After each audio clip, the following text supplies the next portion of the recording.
Okay. Araw ng Biyernes, araw naman ng pagdarasal ng mga manampalataya sa agama Islam, mga Muslim. Sa araw na ito, mga kaibigan, lalo na rito sa ating bansa. Araw ng Friday, ay matuloy kaya bukas ng fasting ng mga natin. So, mamaya alamin natin itong kung tuloy ba ang fasting bukas. So, ang orasan natin, alas 6:32 na ng umaga, dito sa programa Halo-Halo Special Opinion, Balita at Bapa. Partner ng Absdamahan'Slive-Stream News Tv. So, mag-sign on muna tayo. Bago natin patuloy ang programa, maglupang hinirang tayo. Mayroon sa Facebook.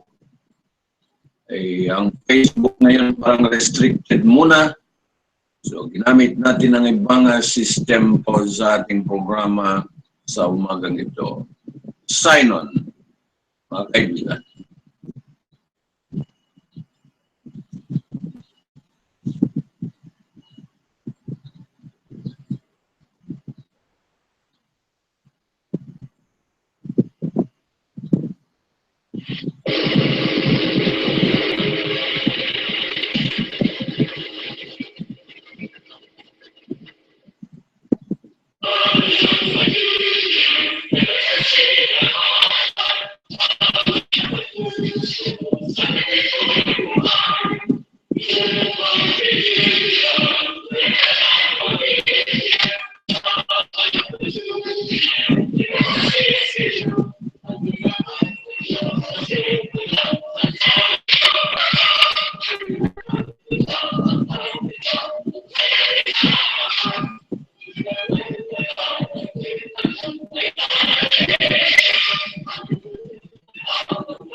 Okay, yan po ang formal sign-on natin sa umagang itaraw ng Biyernes po, Mayo 26, 2017. Ang unang bukso ng balita, itong si General Eduardo Anyo ay extend po ang kanyang tour of duty. Yan po sa unang bukso ng balita natin. Matuloy kayo? Kailan talaga ma-extend ang tour of duty?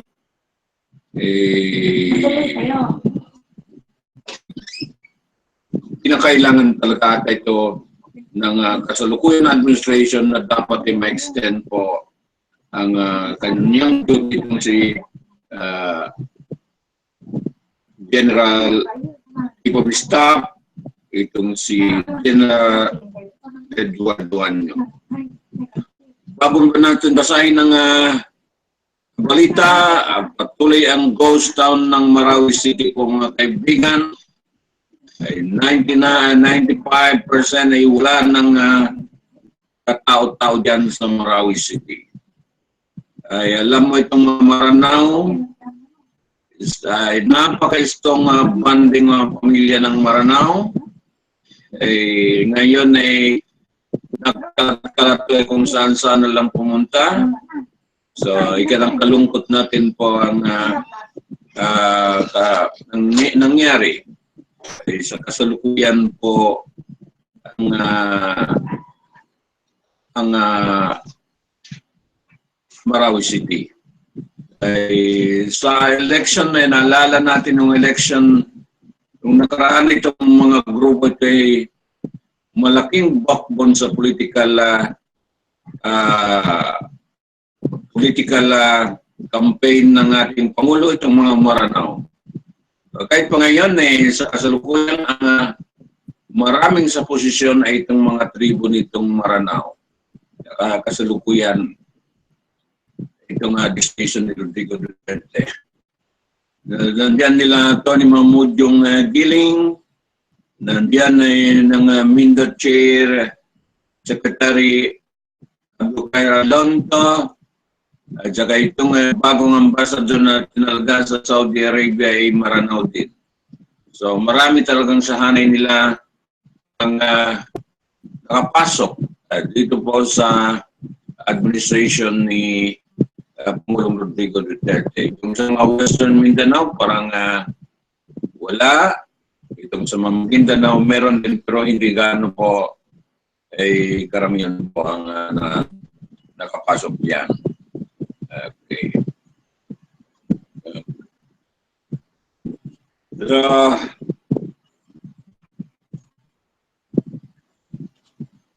manatili, ghost town na walang katao-tao, kalat-kalat na yung mga kung saan-saan lang pumunta sa pamilya itong mga pamilya po. Yung mga residente dyan po sa Marawi City. So, pumunta sa Cagayan de Oro, pumunta rito sa Iligan, pumunta rito sa Del Norte, o kaya sa mga lugar dyan sa Marawi, mga munisipyo, barangay na hindi naman ay magulo. Pero kitang-kita mo sa masasakyan, sabi ni Samira yung commissioner ng BTC, may post kanina ay walang masakyan daw diyan po paglabas sa isang lugar diyan po sa Marawi City. Po, talagang ay binigyan ng testing muna itong mga kababayan natin diyan po sa Marawi City. Sana itong mga ibang probinsya dito sa nasasakupan ng ARM ay dapat ito ay mag-conduct ng relief operation, ay mag-put up mga center, nag-fasting pa naman ay kawawa talaga itong mga kababayan natin dyan po ay sa lugar ng Marawi City. So ang city, nandyan pa ang mga Maute Group, kumpay ng mga Abu Sayyaf po mga kaibigan sa loob mismo ng Marawi City na yan. So kalungkot, napakalungkot po ang nangyari po dyan sa bayan, isang probinsya, Lano del Sur, at saka itong city ng Marawi City. So kahapon nakausap natin itong sa grupo ng Akadim, itong si Dr. Habib Makayong po mga kaibigan. So kung may pagkataon na humingi rin tayo ng update, kung ano na po ang nangyari po dyan sa kanilang bayan. Itong si Dr. Makayong ay isang academic, presidente po ng Mindanao State University, Maine. Okay. So minus sa Facebook muna, pero hindi ibig sabihin hindi mawalan tayo ng programa.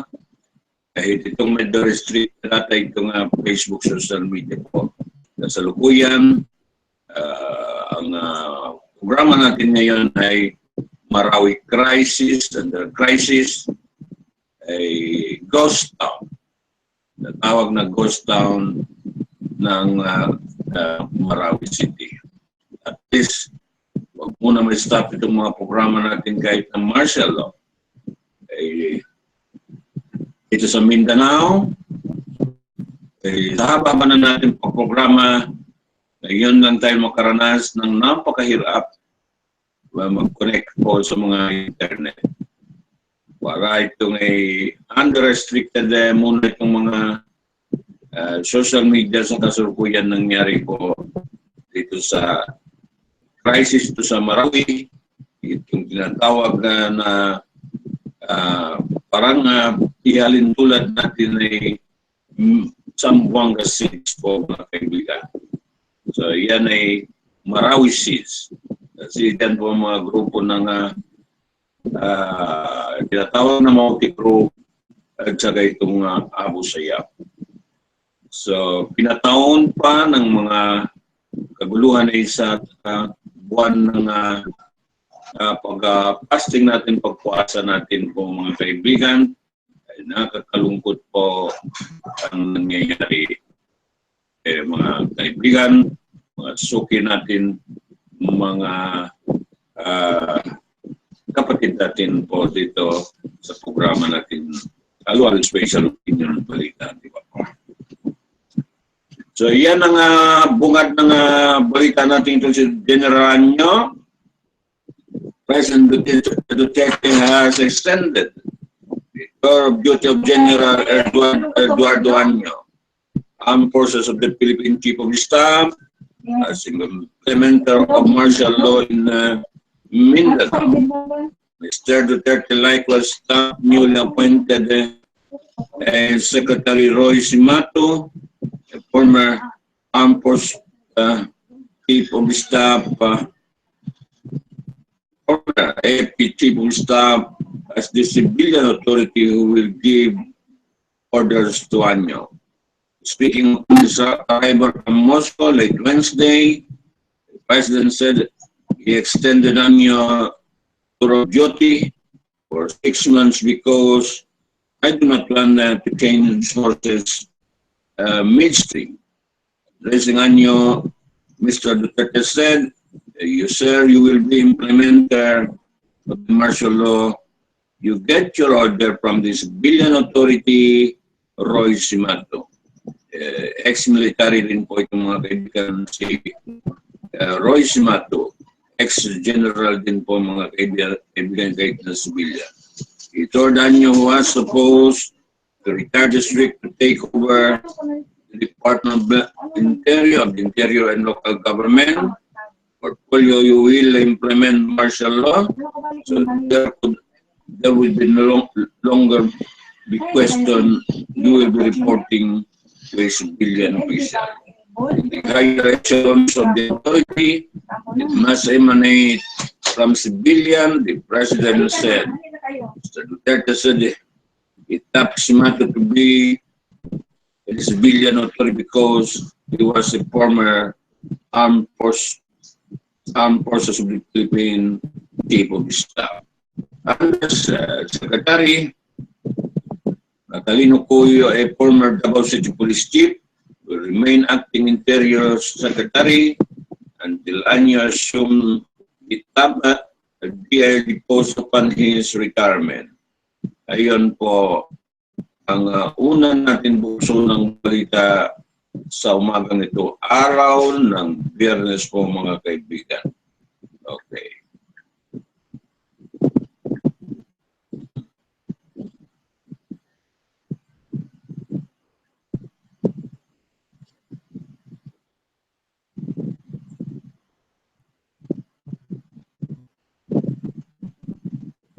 Bago natin na basahin itong hand for Abu Sayyaf Chief Lead to Marawi Battle. Itong si Hapilon, Isnilon Hapilon. Pero bago tayo basahin ang balita ito, subukan muna natin maghanap buhay mga kaibigan. Maghanap buhay para mabuhay ng maayos. Okay.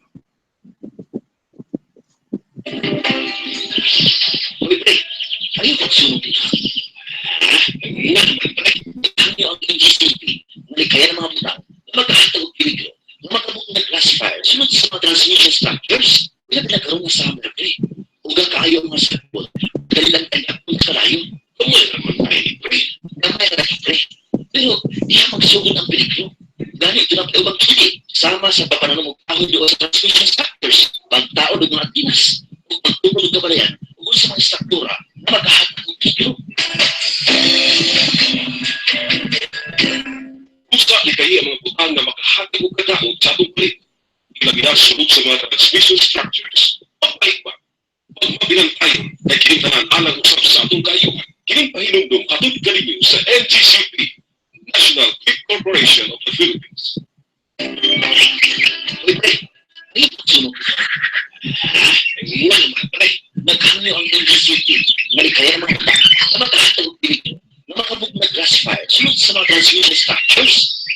Wala naman tayo ni pre. Mayroon lagi, pre. Pero, di magsunod ang pilit nyo. Yan ang pinapayubang pilit. Sama sa papananamugkaho di sa transmission structures. Pagkaon ng mga tinas. Kung pagtupulog ka pa riyan, kung sa mga struktura na magkahatag pilit nyo. Usa ni kaya mga butang na makahatag og kadaot sa atong palit. Ilabi na sunod sa mga transmission structures. Patay pa. Pagpapinantayon. Kining pahinumdum hatod kaninyo sa NGCP, National Gift Corporation of the Philippines.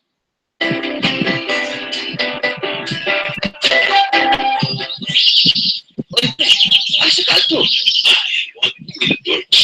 Mag-usap mo ganito, pre. Kung abang nila, ikututok sila o palay. Asa ito, pre? Tingnan ni George ka doon mag-usap ng transmission structure. Usa, magarat mo ko yung kanimo. Hindi, wato ko. Parang kumadoon sila, hindi ayaw na buhagot. Tungkol kinautan sa delikado ang ilang kinabuhi. Kung magbalay sila doon sa transmission structures, mo ba niya, pre? Nada, di na magbuhagot sila. Usa ni kaya mga butang makahatag og kadaot sa atong palit. Ilabi na sunod sa mga transmission structures. Patay pa. Pagpapinantayon kay kinitanan alang usap sa atong kaayuhan. Kining pahinumdum hatod kaninyo sa NGCP, National Gift Corporation of the Philippines.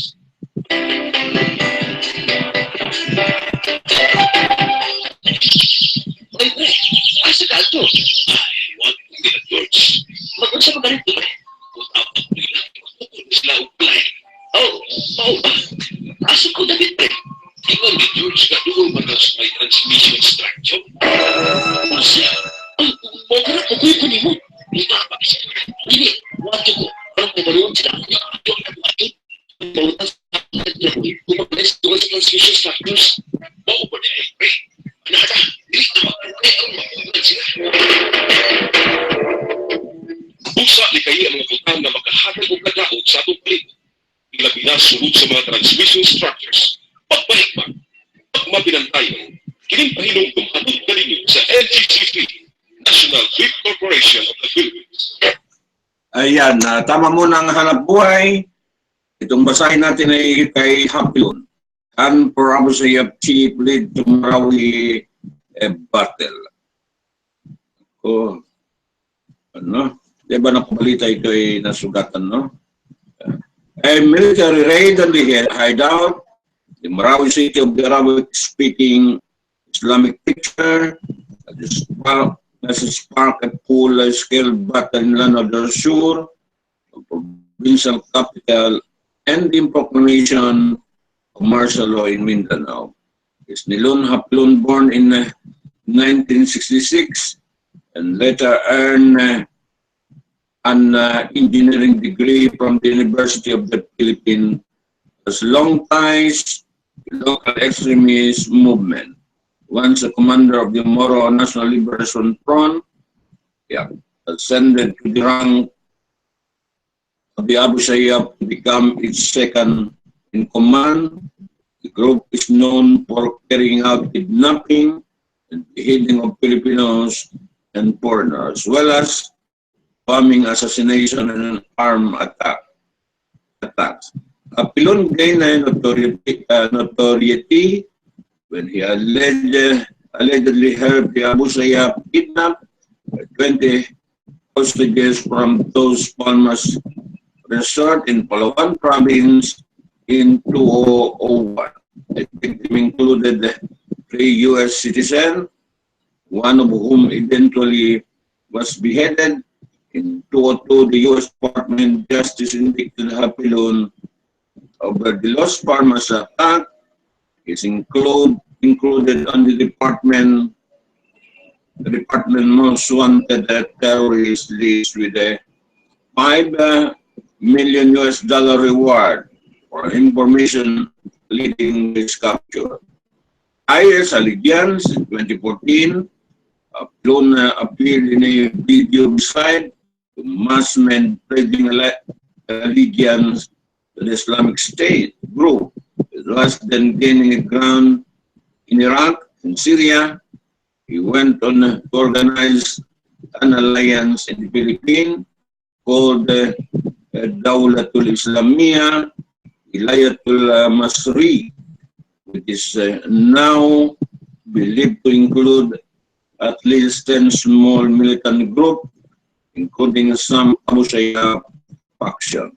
Last year, Abdulon was reportedly chosen to lead the IS group branch in Southeast Asia. The Philippine military has targeted Abdulon repeatedly with a large-scale military operation and has come close to killing him, but the militant leader remains elusive. In 2008, troops bombarded an Abu Sayyaf camp near Holo Island with the artillery and mortar fire, reportedly wounding Abdulon in the hand. He was also reportedly wounded in another operation in 2013. The latest close call came in January, the military attacks with the group troop airstrike, dropping 125 kilogram bomb from military jets. The operation left 15 militants dead.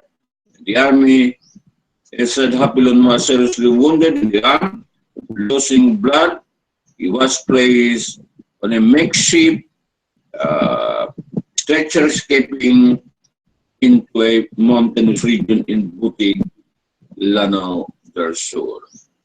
Fundraising, Joel Maturan, former mayor of Kayapukan, Basilan province, recorded that Abdulon was in a group of terrorists, including 2 foreigners, that conducted in August 2014 a series of oath-taking rights for 250 fully armed bandits before the IS flag. They took oath from one mountain to another, reaching out toward their network in a majority of the towns like Tipo-Tipo, Sumisik, Barbarca, Tuburan, Maturan, and Denzel. But General Rosico Guerrero, chief of the military Western Command, dismissed the report of the IS presence in Mindanao. What we see is that the Abu Sayyaf are just riding on the popularity of the IS, the international forum. So we believe it is just but a local propaganda, but they don't have a direct linkage in the international group Guerrero said. To which I Maturan reply, I know it is an IS ideology, but I don't want to engage in an argument with our military and police authorities. I am giving all this information, and it is up to them how to use it according to Maturan. Late in Mindanao, 2 years later, in November 2016, the military still insisted that there was no IS state in any part of autonomous region in Muslim Mindanao. General Ricardo Bisaya, then Chief of Staff, the Armed Forces of the Philippines, said he had not received any official confirmation of IS operation in Basilan, Sulu provinces, or elsewhere in the country. As far as we are concerned, these are raw information. We have really to evaluate this information. Bisaya said on Tuesday, security forces clashes with a local militant belonging to the Mauti group and Abdulon Dawla Islamiyah, confirming Maturan fears. Yan po ang balita po sa background. itong very elusive na commander ng Abu Sayyaf, itong si Isnilon Hapilon. Very elusive po ang fighter ito ng Abu Sayyaf, itong si Hapilon Isnilon. So kung ganon, yan po ay sa grupo yan sa nangyayari siege po dyan sa Marawi City. No? Maraming na-damage ng ekonomiya, local economy po ng Marawi City. So, yan ang problema po kung may conflict. Parang mga sa Syria, Iraq, kung sa Libya, kung saan-saan may kaguluhan po ito. Sa mga Somalia, talagang problema po ang kanilang bansa.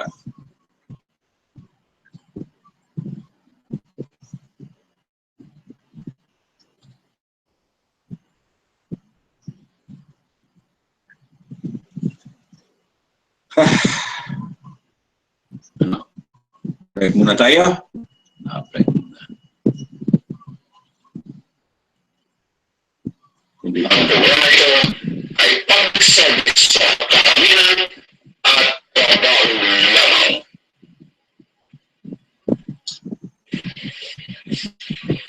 Ang programa ng special team ng balita at iba ay tumatalakay sa misyo ang kasalukuyan at nakapanahon.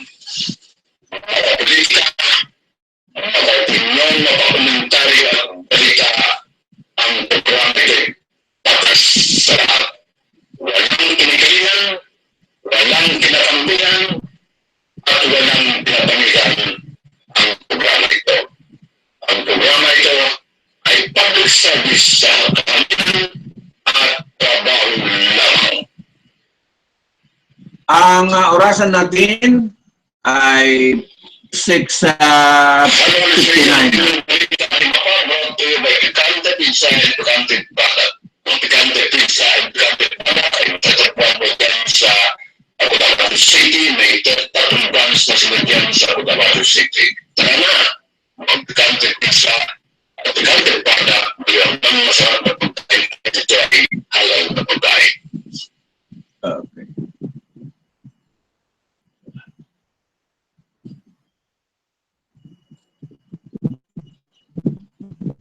Kung gusto niyo sumali sa usapang bayan, magbigay ng pupuro sa isyon o opinion, programa halo-halo special opinion balita at iba, mag-text o tumawag. Ang telepono Globe ay 0977-84-2023 at sa smart naman ay 0947-484-2808. Okay. Naman. Para special opinion balita at iba pa, partner ng Absdamahan'Slive-Stream News Tv, the only informative news authority of life.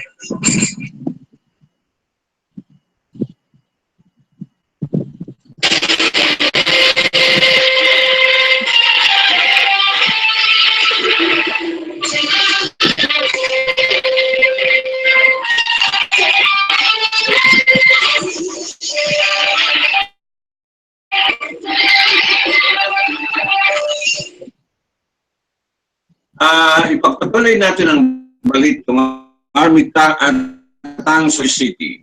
Marawi City Army Tank roll into this predominantly Muslim city on Thursday as the government forces tried to regain full control after the terrorists besieged the city, sending thousands of residents praying for their lives and raising fears of extremists gaining traction in the country and human rights abuses.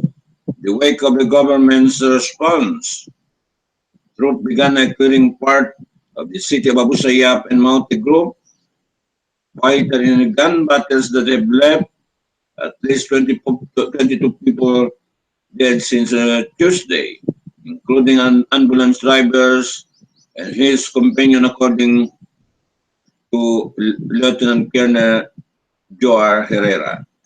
The spokesperson of the Army, First Infantry Division, the military said it was trying to verify report that the terrorists also killed 9 civilians at the checkpoint.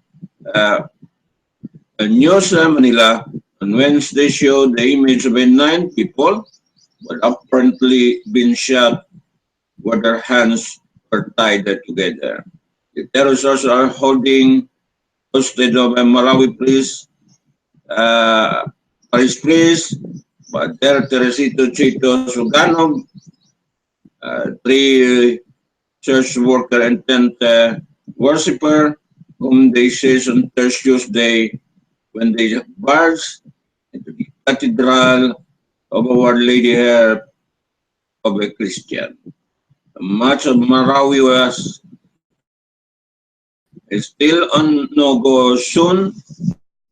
An intense gunfire could be heard constantly throughout the day, according to the French news agency Agence France Press. Marawi resident Maki Panandigan told inquired that the fighting between the terrorists and the government forces began around at 9:45 a.m. He said later in the afternoon the mortar shelling continued and several houses were on fire. The sniper attack, terrorist sniper fired at the military camp that the journalists had been using as a base. The reporters and the cameraman scampered for cover, and no one was wounded. The military said it had a drop bomb on the residential neighborhoods. We are using a surgical airstrike. Herrera told reporter a moment before big clouds of black smoke rose from a bomb area near the provincial building, government building. Those helicopters shoot ahead. We are requesting our people in Marawi to go to a safe place to stay indoor, Herrera said. Hundreds of civilians, including children, were entering in a military camp in the city. Mass evacuation, packed vehicles that stretched for kilometers were streaming out of Marawi on Thursday morning. Being a resident were cramped inside or on the top of the vehicles, clutching their belongings.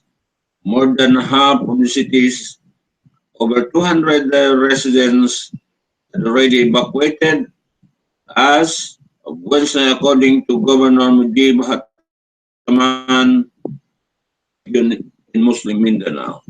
Muhammad Usman, a 49-year-old resident, some people are likely trapped with no way out. Tuesday classes at night, we can hear the gunfire and just spraying the bullets will not find their way to my house and hit us. Said as he left the city, I hope the bomb will not land nearby and harm us. The roads checkpoint, troop search vehicle for weapons and bombs. Suspected terrorists trying to escape by joining the exodus out of Marawi. Tata Sembrano, Campos, who was staying at the evacuation center outside the headquarters of the 103rd Infantry Brigade in Marawi, told the news they were terrified when the fire plants erupted on Tuesday. Campos said the 26 years old son, Joy, was riding his motorcycle with his two players were attacked by the armed men. The attacker followed them and shot and killed his two friends. My son was wounded, Campos said. I was really don't know what we did wrong to them. Mirna Joe Henry, speaking for humanitarian emergency response action team of the Heart Arm, at least 7,000 individuals were staying in a six evacuation center where they received rice and canned goods. Gridlock to in Iligan City, one woman who identified herself only as Fatima fled as far as Cagayan de Oro City with her four children.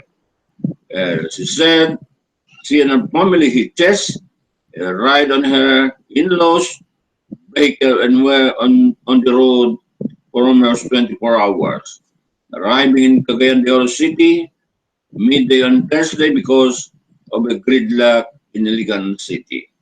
Fatima told the news that she had just stepped out of a money transfer office on the Mindanao State University main campus, Barangay Rapasun, get the money her husband had sent from Manila when the fighting erupted. She immediately decided to get out of the city with her children. We haven't brought anything. Me and my children only had the clothes we wear. He said we didn't care if there were gunshots. We just wanted to get out of Marawi. The armed men ordered us to hurry up and leave Marawi. They also said they will burn our houses, she added. Bombs planted. Aminuddin Guru, director of the Land and Transportation Franchising and Regulatory Board for Northern Mindanao, said 9 buses that were deployed to evacuate the people.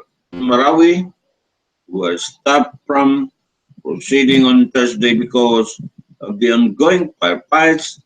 Guru said several improvised explosive devices were planted by the terrorists in some part of the city that could endanger both the rescuer and evacuees.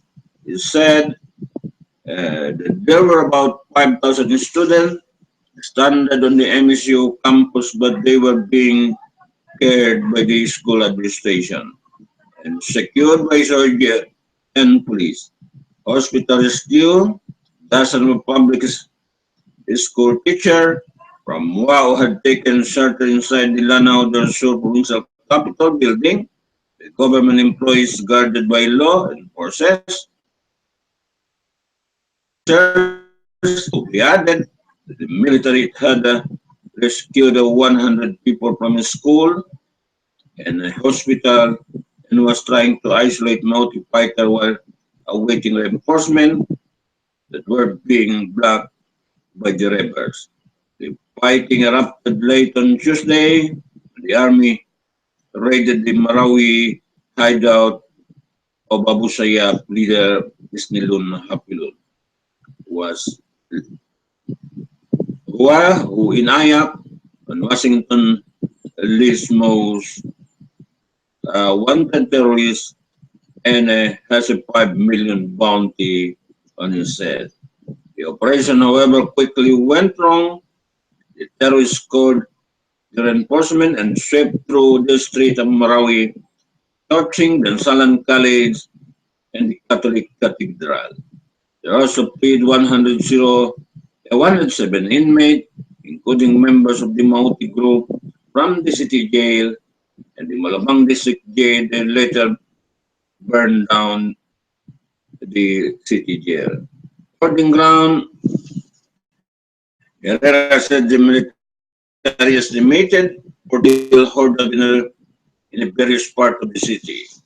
Authorities said that ending the crisis was proving extremely hard because the gunmen were holed up in a residential building and they planted improvised bomb in the street and holding hostages. Islamic State group claimed responsibility for the rampage via its Amak News Agency. Hapilon and the Mauti Group have formed an alliance and pledged allegiance to IS, who was reportedly appointed leader of the alliance. Hapilon hosts, whereabouts were unclear, is an Arabic-speaking Islamic preacher known for his expertise in commando assault. He was wounded by military strike in January. Martial Declaration, the Mauti, is a clan-based group blamed for the bombing of Davao City and 9 taken in September 2016 that killed 14 people. In response to the fighting in Marawi, President Duterte declared martial law in Mindanao, which is regarded as the traditional homeland of a Muslim Filipinos. Mr. Duterte was waged a controversial war on drugs that has claimed thousands of lives, one that martial would be harsh military rule imposed by dictator Ferdinand Marcos generation ago. Okay. Maghahanap buhay muna.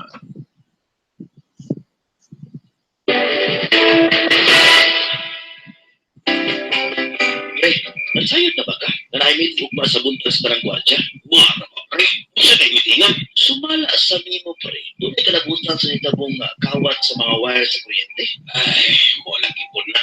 Katawag ko sa mga tao, wala sila masayo kung usa ka delikado ng ilang kibuhan. Tinood nila, pre. Nagkanang maangin. O ibutan pa nila sa peligro ang ilang kinabuhi. Ampi sa kamay ng kantidad sa wire. Una yung masayag sa katawan, pre. Napapagawag na sa wire sa mga nagkariyang high voltage transmission. Itagya kung tayo na mahimong alakot. Sakto ka, pre. Makilat ng mga wire. Magka-trigger din ang transmission. Hinungdan ng mawad ang pure supply sa kuryente. Ay, maunang damay tatanan, pre. Usa ni kayo ang mga butang na makahatag og kadaog sa atong plate. Ilabi na sulod sa mga transmission structures. Pagbalik pa, ang mapinantayon ay kinimtanan alang usap sa atong kayuhan. Kining pahinungdong hatod kaninyo sa NGCP, National Grid Corporation of the Philippines. Uy, anak ka. Mga tuta sa kabasakan. Pagkalupad ta og tabanyon. O sige. At tuta mo sa turis sa kuryente. Pwede mga kap dito. Ops. Ako ha? Kabalo ba mo nga delikado magbuwa sa turis sa kuryente? Nanong delikado manang. Ay, nako. Pag musangit ang inyong tabanog sa kuryente, makurentehan unya mo.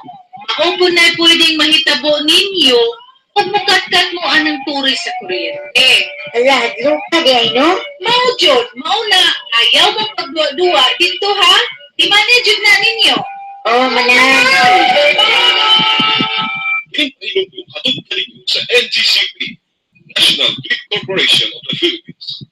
Ligtas na daloy ng elektrisidad at mabilis na serbisyo hatid sa mga kumukonsumo ng kuryente. Ngunit ito'y maaaring matigil, magdulot ng brownout o pagkasawi kung sasaway tayo sa ligtas na distansya sa mga tore, poste at linya ng kuryente. Makipag-ugnayan sa NGCP sa telepono bilang 02-981-4545 kung may alam kayo yung hindi ligtas na gawa ay malang kuryente. Isang paalala mula sa National Grid Corporation of the Philippines at ng Bantay Baterya.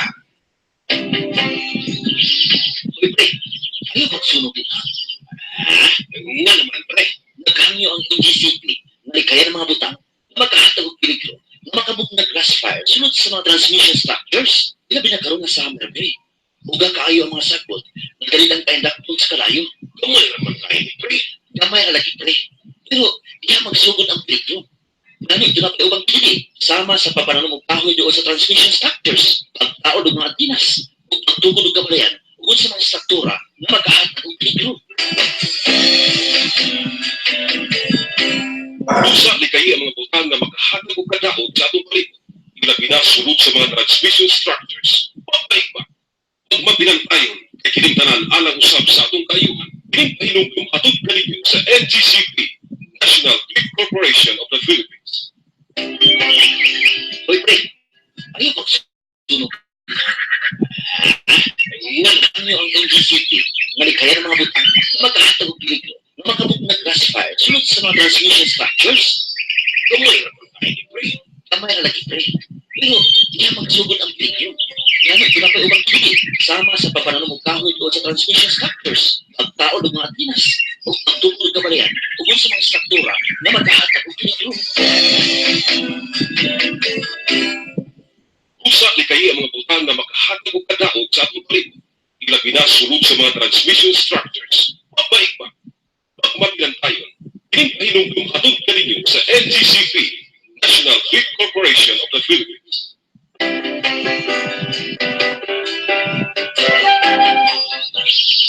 Oy pre, asa ka ato? Ay, wag to ila George. Mag-usa mo ganito pre. Kung abang nila, ipagtungkol ba sila o balay? Asa po David pre? Ingon ni George nga doon man daw sa may transmission structure. Ano siya? Mo ka na, makuyo ko nimo. Dili, wato ko. Parang kay baluan sila nga dili maayo ang nabuhaton. Kung ipautang sa delikado ang ilang kinabuhi, kung mag-balay sila doon sa transmission structures, Mao ba niya pre? Wala na, dili na magpukay kung magpupunan sila. Usa ni kayi ang mga butang na makahatag og kadaog sa atong paligid. Ilabi na sulod sa mga transmission structures. Pagbalik, pagmabinantayon, kay kining tanan alang usap sa atong kayuhan. Kining pahinumdum atong klinik sa NGCP, National Grid Corporation of the Philippines.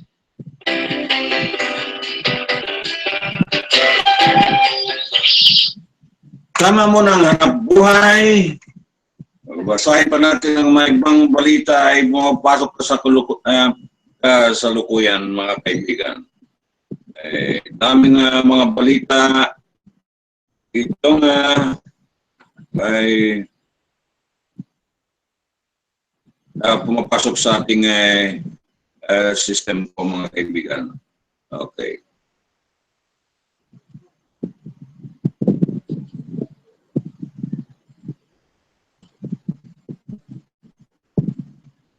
Anong sandigan bayan ito? Basahan muna natin ang national news, no? Okay. Itong sandigan bayan, it says JB Davis bid to resolve case early. Sandigan bayan, on Thursday, thumbs down Senator Joseph Victor David Ejercito bid for the court to resolve this technical malversation case ahead of his caucus and political rival former San Juan City Vice Mayor Francis Zamora. Justice Rodolfo A. Fonferrada, chair of the court 6th division, said in an open court that the Ejercito request was premature because the prosecution has not been given the chances to oppose his demurrer to its evidence. Fonferrada stressed the court has to give time for the prosecution while a consolidated comment on the two motion to dismiss the case for insufficiency of evidence. The accused Ejercito changed the conspiracy with the others. Said he explained the decision to resolve Ejercito and Zamora's demurrer jointly. The demurrer is an objection raised by one party to another party's evidence for being insufficient in law. City lawyer Altia Lin Repon argued during the hearing that the senator rights would be affected by the delay. Since Zamora camp has yet to submit a demurrer and the prosecutor could not yet defend the sufficiency of its evidence, and both demurrers could not yet been resolved. Fonferrada said, we are vigilant to the right of the accused but we have to give the prosecution the opportunity to further comment. Within 10 days to deny the motion. The court agreed to entertain the demurrers of the Ercito and Zamora in a May 15 resolution. The statutory page motion invoked Rule 36 of the rules of court allowing several judgment, so the case against some of the defendants may be reserved ahead of the others who can proceed later. A rescission motion was joined by the incumbent City Councilor Leonardo Selles and Vincento Reiner Pacheco, Public Information Office, Grace Pardines, and former Councilor Anthony Miguel Carvalho, Vincent Reiner Pacheco, Dante Santiago, Franklin Kate Rarta, Edgardo Soriano, Janna Ejercito Surla, and Joseph Christopher Toralba. Ayon po ang kaso ni J.B. Estrada po. Senator J.B. Estrada. Okay.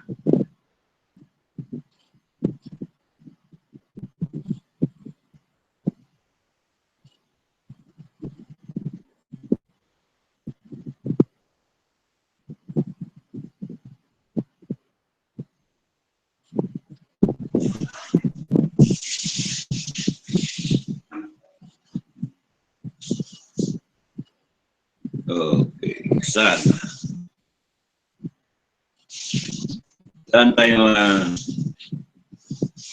ito na. Ay, naku, sana yun.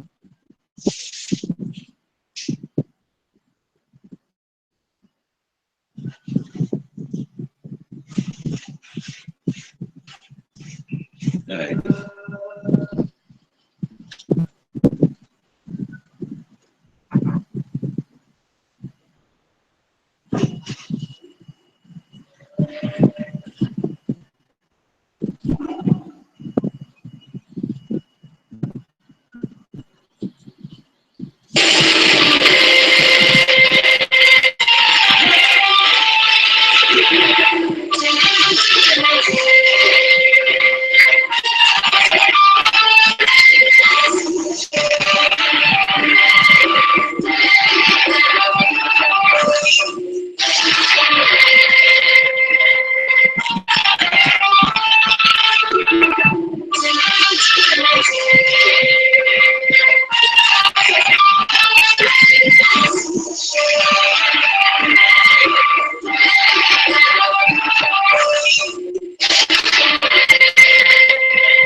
Oras natin alas 7:25 na ng umaga. Mindanao Congressman back to the martial law declaration. Manila, a lawmaker Wednesday revealed that Mindanao representatives were largely supportive of President Rodrigo Duterte's declaration of martial law, even as they, along with the House leader, avoided the question from the media following a closed-door meeting. The lawmaker held the meeting after the clashes between the government troop and the terrorist Mauti group in Marawi City on Tuesday, resulting in a still under a determined number of dead and injuries. Lahat concerned, of course, supportive as a decision and ng Presidente to put peace and order back in Marawi City. Napo, pag magkamali itong mga decision niya, ang prospect natin sa Mindanao ay development ay mawala, ay parang bula.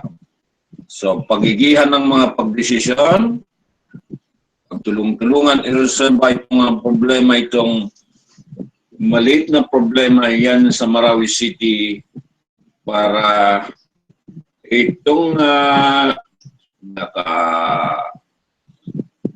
ambag na development sa Mindanao ay matupad. Sana ito ay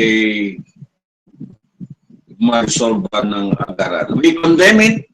Actually, the attack is not Islamic and does not represent Islam. In-explain namin sa mga kasamang congressman that we are in this together. He said, House Deputy Speaker Vice Sandra Sema of Maguindanao on Wednesday. Sema said, lawmakers were all supportive of the declaration of martial law. We would put security back in Marawi City, where she understood the public concern over the implementation of martial law this time. I believe in the leadership of the armed forces of the Philippines, she said. Alam din nilang kailangan yung implementation ng martial law will be in such a way na di magkakaroon ng maraming sympathizer yung kalaban, kundi ma-diminish sila, she said. Same, I still called on the public to be vigilant in using social media to be an instrument in reporting any human abuses that might be committed by the authorities. Ayun po yung mga paalala ng mga leader natin sa Mindanao. Yung mahalaga itong prospect ng kapayapaan, itong prospect ng development, ay may sakatuparan po by Sandra Sema.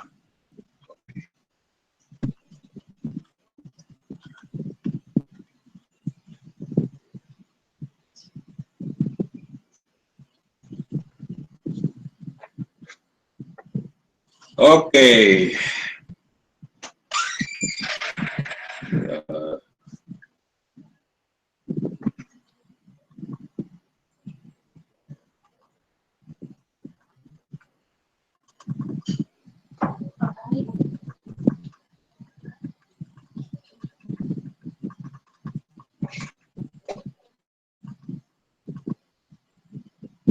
Okay,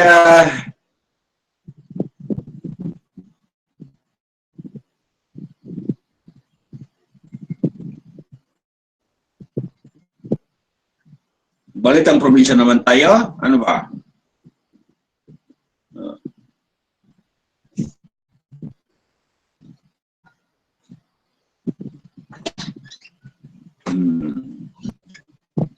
Itong dalawang Abusaya member here in Basilan class. Okay. Grabe, no? So, i-break muna natin itong balita. Mag-talastas muna tayo.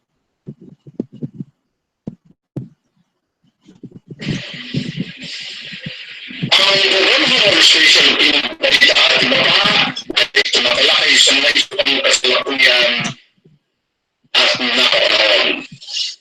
Mapapigyan at komentary at balita ang programa ito. At sa lahat, walang kinikilan, walang tinatanggihan, at walang tinatagan ang programa ito. Ang programa ito ay public service sa tahanan at trabaho lamang.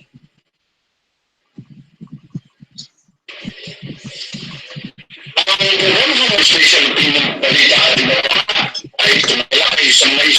kasalukuyan at napakaraan. Mga politika, mga opinyon, mga komentary at balita, ang programa ito patas sa lahat. Walang pinilihan, walang tinatambihan, at walang patamihan ang programa ito. Ang programa ito ay public service sa kahaminan at trabaho lamang. Itong dalawang Abu Sayyaf member din ba sila ng class? Two Abu Sayyaf member were killed in a fight against government group in sila on Wednesday. The Armed Forces of the Philippines Western Command on Thursday.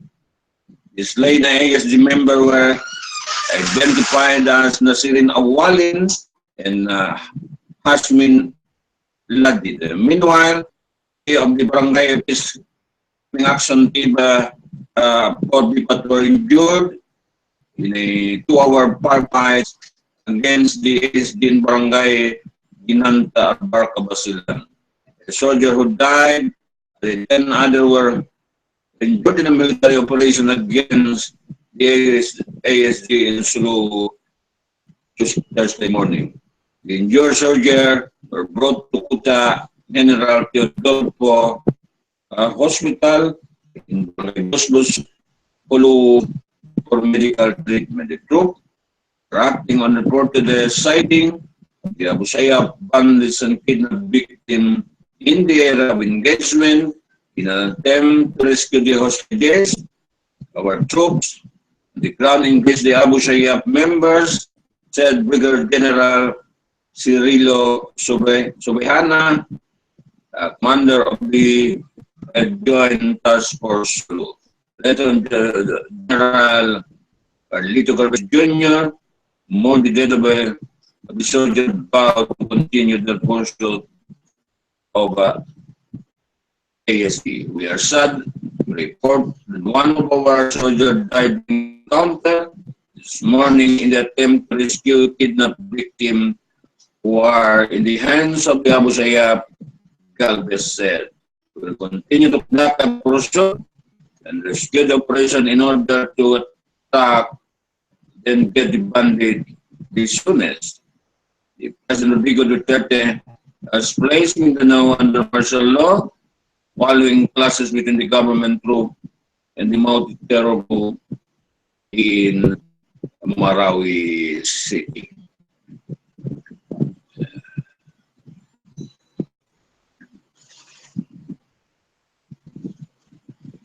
Balita nga Davao City naman tayo, zero crime recorded in Davao after martial law declaration.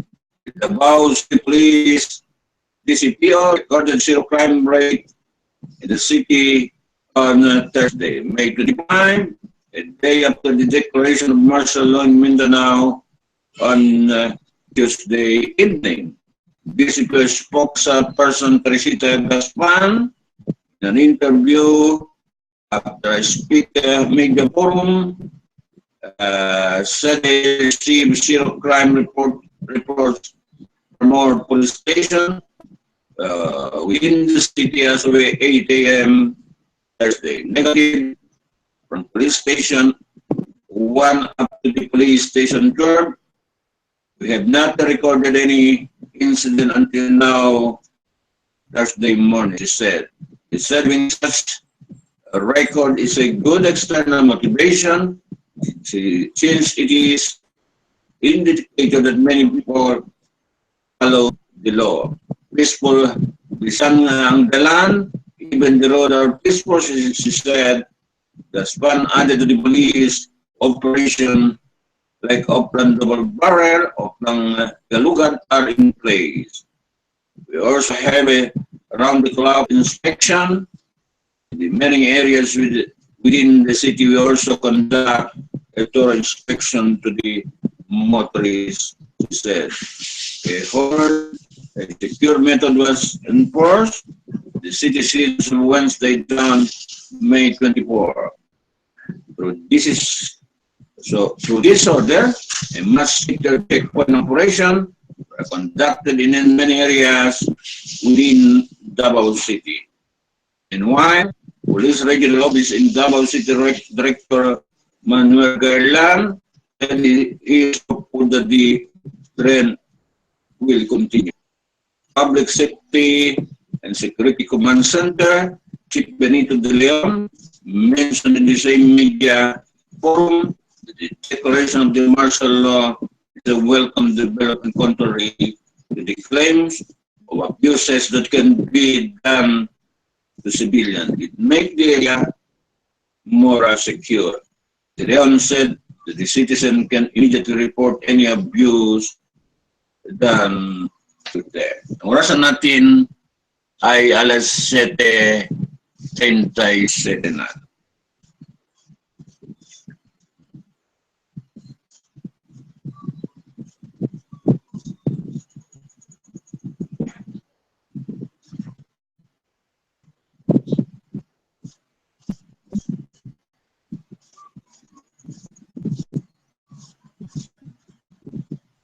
Balitang Zamboanga City natin, Buenos Dias kun Mayor Isabel Beng Salazar, klima ko Salazar, ulitin natin. Mayor Isabel Beng klima ko Salazar. 8-person poll in Zamboanga del Norte drug bus. Hindi pala ito del Norte pala ito. 8 Zamboanga City. 8 people were arrested, while 150,000 worth of suspected methamphetamine hydrochloride or sabu were recovered in an anti-drug operation in the province of Zamboanga del Norte. Police said on Thursday, May 25, Zamboanga del Norte Police Director Edwin Buenaventura Wigan said the suspect were arrested in a drug bus around 11 p.m. Tuesday, May 23 at the Benson House in the village of Santa Domina de Polo City. Wigan identified the suspect as followed Ronilyn Macalisang, 21, Adon Darbe, 35, Michael Angelo Regencia, 20, Fernando Gumela, 25, Jason Paranguay, 22, and Gilligan Adriaco, 23, Sherwin De Staso, 20, and Ria Gay Flores, 2016. Wagon said confiscated were the 1,000 mark money, consisting of a 100 bills and 500 bill, 150,000 worth of suspected sabu up in one of a small size, 1 medium size, and 6 big size shield plastic sachet, a mobile phone, prohibited drug paraphernalia, and other personal belongings. The suspect were detained, where the appropriate charges are set to be filed against them according to Wagan. Ayan po mga balita. No?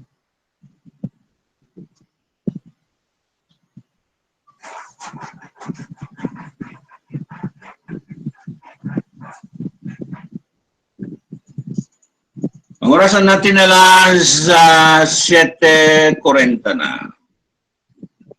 Itong Philippine-Russia signed defense trade tourism agreement. As called the Philippine and the Russian pushed through the signing of agreement on defense, tourism, and agriculture, even as President Rodrigo Duterte captured his official visit here. Officials said the defense cooperation agreement will pave the way for the procurement of military hardware from Russia, said Foreign Affairs Secretary Alan Peter Cayetano. Signed the deal on Wednesday. Russia does not have a military interest in Southeast Asia. Also, there are really modern equipment that can be used to fight terrorists that will avoid injuring or causing death or damage to innocent bystander or people in the community Cayetano said. The agreement also expand training exchanges by Philippine Ambassador to Russia Carlos Soeta. Agricultural Secretary Philippine News signed a memorandum of understanding with his Russian counterpart for cooperation in agriculture and fisheries, livestock breeding, seeding and transportation storage of produce. Trade Secretary Lopez signed an agreement to foster mutually beneficial trade between Philippines and Russia. The three-year joint action program on tourism starting this year was signed by Tourism Secretary Juan Rateo with her Russian counterpart. We'll continue to promote the Philippines must-see destination. I am confident that the tourists will still come to our country, and in fact, there will be a lot of interest of doing, even in our countries, he said. Cayetano also signed agreements for the exchange of information on transportation and culture. A memorandum of agreement was also signed. The Russian State Atomic Energy Corporation for cooperation on nuclear energy.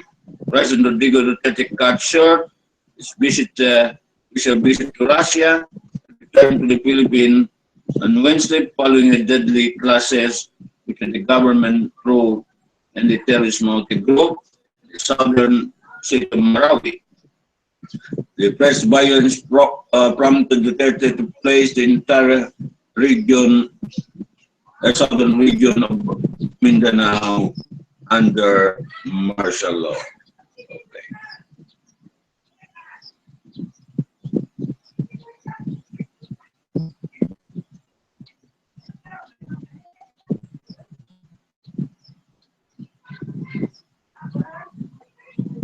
Ombudsman pointed batches of cases versus Sajid Ampatuan.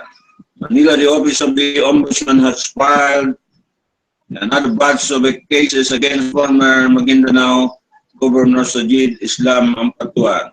This Bayan just like the two-person batches for cases filed against Ampatuan. The press said to be of the cases against him involved a supposedly anomalous construction building in the province.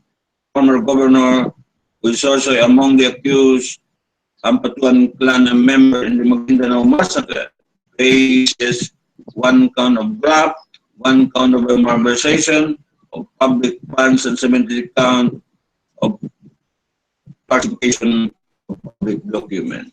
The Ombudsman said Ampatuan and the other provincial government official willfully unlawfully criminally caused and due injury to the government in the aggressive amount of 38,129,117 for construction and lumber materials from Abu Lumber Yard and construction supply. The Ombudsman said the purchases made from January 2008 to September 2009 were issues and non-existent. Also charged with the Ampatuan were then a provincial official Jan Estelito Tadalyosa, Dasana Makapandeg, Osmeña Bandila Noriunas, to Ali Abdi Alhaz, Landa Ginay. Maraming kinasuhan talaga. Kaya nga, mga sa government,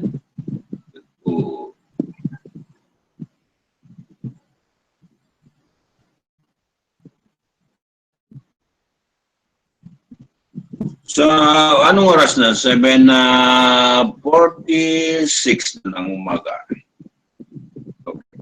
Maghanap buhay muna para makapahinga ang boses natin. Okay. Oy, pre, asa ka ito? Huwag kong George. Mas ka ba ito, pre? Tapos nila, magtutuloy sila o palay. Oh, asa ito na, pre? Ikaw ni George ka doon na sa may transmission structure.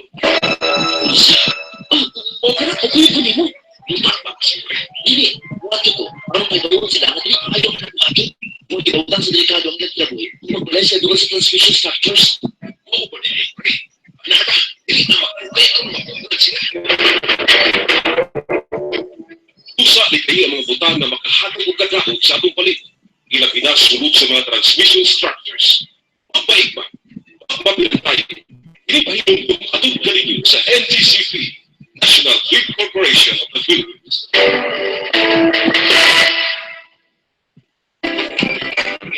Masaya na ba ka? Marami ni Fugma sa buntas tarangguan niya.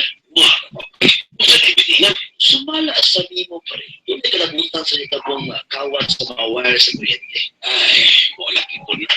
Nagawag ko sa mga tao. Kasi sila masaya kung sa kadelikado ilang kibuhat. Tinuod yun na pre, naghanang maangin o pinutang pa nila sa pilso ang ilang kinabuhi. Kapit sa kamay ng kapit sa wire. Una yung ngayon masarag sa tawang pa rin na magpagawag nila sa wire sa mga nagatiyang high voltage transmission. Itagya kung ano yung may imong alakot. Sakto ka pre, magilat ng mga wire. Magkatungod ng transmission, hinungdan ng mga ang yung supply sa kuryente. Ay, unang damay ka ng pare. Usa ni kayo ang mga butang na makahatag o kadahog sa atong palit. Pinasulod sa mga transmission structures. Pag mapinitayin, ay kiningtanan alang usap sa atong kayuhan. Kiningpahinong atong kaninyo sa NGCP, National Grid Corporation of the Philippines. Uy, anak ka. Mga tuta sa kabasakan. Magbalupad ka og tabanon. O sige. At tuta mo sa turis sa kuryente. Pwede mga kat dito. Ops. Asa man mo mga to ha? Paano ba mo nga delikado mag-uwa sa turis sa kuryente? Nanong delikado man nan. Ay nako, pag musangit ang iyong tabanog sa kuryente, makuryentehan unya mo. Maubo na pwedeng mahitabo ninyo kung mukatan ko anong turis sa kuryente. Lahat luka di ay no? Mao Jod, mauna, ayaw mo pagduwa-duwa dito ha? Imanidib na ninyo. Oh, manan. Kiningpahinong atong kaninyo sa NGCP, National Grid Corporation of the Philippines. Ligtas na daloy ng elektrisidad at mabilis na serbisyo sa mga kumukonsumo ng kuryente. Ngunit ito'y maaaring matigil magdulot ng brownout o pagkasawi kung sasaway tayo sa ligtas na dispatche sa mga tore, poste at linya ng kuryente. Makipag-ugnayan sa NGCP sa telepono bilang 0298-4545 kung may alam kayong ligtas na gawa ay malapit sa poste ng kuryente. Isang paalala mula sa National Grid Corporation of the Philippines at nagbantay baterya. Uy pre, kayo pagsunod na. Nga naman pre, naghanyo ang NGCP. Nalikaya mga butang na maghahatag o peligro. Makakabok ng grass fire, sunod sa mga transmission structures. Ilabi na karoon ng summer pre. Huwag kaayo ang mga sagbot. Nagalit ang end up sa kalayo. Kung ano naman tayo ni Pre, Kamay lagi pre. Pero, kaya magsugod ang peligro. Dahil ito na pa ibang kili. Sama sa pananong mo kahoy doon sa transmission structures. Ang tao doon mga tinas. Kung magtugod ka pala yan, kung sa mga struktura na magkahatag ng peligro. usa ni kayo ang mga butang na makahatag o kadahog sa atong palit. Pinasulod sa mga transmission structures. Mabaig ba? Pag mabilang tayo, ay kiningtanan alang usap sa atong kayuhan. Kiningpahinong atong kaninyo sa NGCP, National Grid Corporation of the Philippines. Uy pre, ano yung pagsunod ka? Hindi nga naman pre, naghanyo ang NGCP. Malikaya ng mga butang na magkahatag ng peligro. Na makabok na grass fire, sunod sa mga transmission structures. Kung ano naman tayo ni Pre, Kamay lagi pre. Pero, kaya magsugod ang peligro. Dahil ito na pa ibang kili. Sama sa papananong mo kahoy doon sa transmission structures. Ang tao doon mga tinas. Kung magtugod ka man yan, kung sa mga struktura na magkahatag ng peligro. usa ni kayo ang mga butang na makahatag o kadahog sa atong palit. Ilang pinasulod sa mga transmission structures. Mabaig ba? Pag mabilang tayo, kiningpahinong atong kaninyo sa NGCP, National Grid Corporation of the Philippines.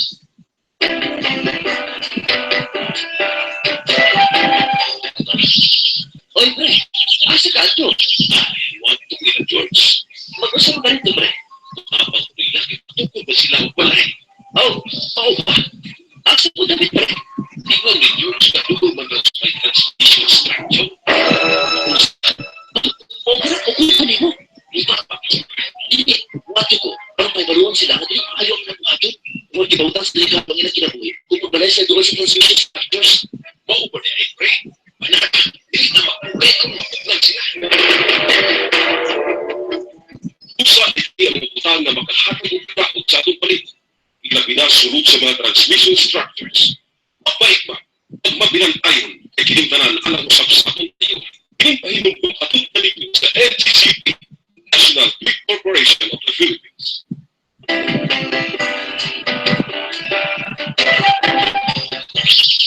Oy, pre. Asa ka ito? Ay, wag ko nila, George. Ano sa mga ito, pre? Tapos ilang ipagkukunan sila o balay. Oo ba? Asa po dati ba? Ingon ni George ka doon ang transmission structure. Usa. Okay na, kuya po mo. Ikaw. Hindi, wato ko. Baruan sila. Hindi, ayaw na wato. Kung ibawtang sa delikado ang nasa doon sa transmission structures. Maupo niya, pre. Anak, hindi na makulit kung matugnan sila. Usa ni kayo ang mga butang na makahatag og kadaot sa atong palit. Ilabi na sunod sa mga transmission structures. Mabait ba? Pag mapinantayon, kinimtahinog kong atong paligid sa NCCP, National Quick Corporation of the Philippines. Pre, ang sayot na ba ka? Maramit mo pa sa buntag sa tarangguardia. Wala pa, pre. Usa kay mitingan. Sumala sa mo, pre. Tunay ka nabutang sa itabong kawat sa mga wire sa kuryente. Ay, wala lagi po na. Kalawat po sa mga tao. Wala sila masayang kung sa katrikado ilang gibuhat. Tinuod nila, pre. Daghan ang maangin. O pinutak pa nila sa peligro ang ilang pinabuhi. Kampiyon sa kamay ng kantidad sa wire. Una yung ngayon masarag sa katawan, pre. Na pagpagawat nila sa wire sa mga nagkaliang high voltage transmission. Itagya kung ka na mahimong alaot. Sakto ka, pre. Magilang ang mga wire. Magkatungkol nila ang transmission. Hinungdan nga mawad ang direct supply sa kuryente. Ay, mauna ang damay tatanan, pre.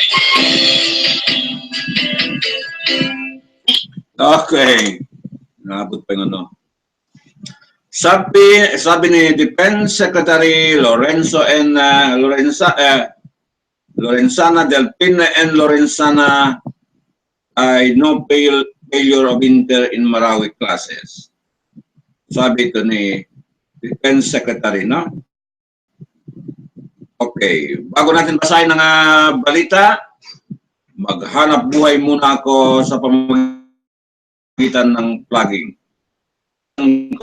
Kung matapos ang programa, plugging ang mga kliyente ko ay mga sponsor ng programa natin. Itong Namaskar G Restaurant, the real taste of Indian food diyan po sa Dakbayan ng General Santos. Itong Namaskar G Restaurant, kung manggagaling kayo diyan sa Doctor's Hospital, St. Elizabeth Hospital, papasok ng SM Jensen, bandang kanan, kitang-kita po ang karatula ng Namaskar G Restaurant. Kung gusto nyo kumain ng mga masasarap ng pagkain ng Middle East, tulad ng biryani, itong shawarma, meron ba sila kebab kaya yon? Maraming pagkain ay nakalinya. Sa menu nila ay pwede kayo mamili po ng pagkain dyan sa Namaskar G Restaurant. Yung gusto ko kainin lagi, pag nandiyan ako, itong cha nila. Tawag na chai, napakarasarap po ng cha tea ng India. At saka itong kape nila ay masarap din. Ay lasap na lasap mo ang sarap ng mga cha nila, mga kape nila. Lalo na kung marami kang iniisip ay marami kang problema, punta ka dyan po sa Namaskar G Restaurant, the real taste of Indian food. So subukan. Kasi alam nitong Namaskar G Restaurant, meron din siyang convenience store. Itong produkto mga Indiano ay mga imported product. Diyan po sa tindahan yan. Ang tawag na tindahan yan, mag-combine lang yan. Restaurant at saka itong convenience store, ITP merchandising. Pag-ari po ni Mr. Rama, isang Indiano ay makaasawa po ng pasok sa area. Subukan, pasyalan po itong Namaskar G Restaurant, the real taste of Indian food. Mga Middle Eastern pagkain po yan. Easterner pagkain. Defense Secretary Delphin and Lorenzana on Tuesday night denied that the security services were caught flat-footed in the clashes with IS-linked terrorist group in Marawi City, which has so far left 3 government troops killed and 2 are wounded. In a televised press briefing from Moscow, the Defense Secretary said that while there were no failure of intelligence, he admitted that the services might have underestimated some intelligence information. Alam naman natin, andiyan sila, and in fact, there was a big fistfight somewhere in sa mga mountainous area surrounding diyan sa diyan. I don't think there's a lapse of intelligence. It's just an appreciation of the intelligence that was lacking there, he said.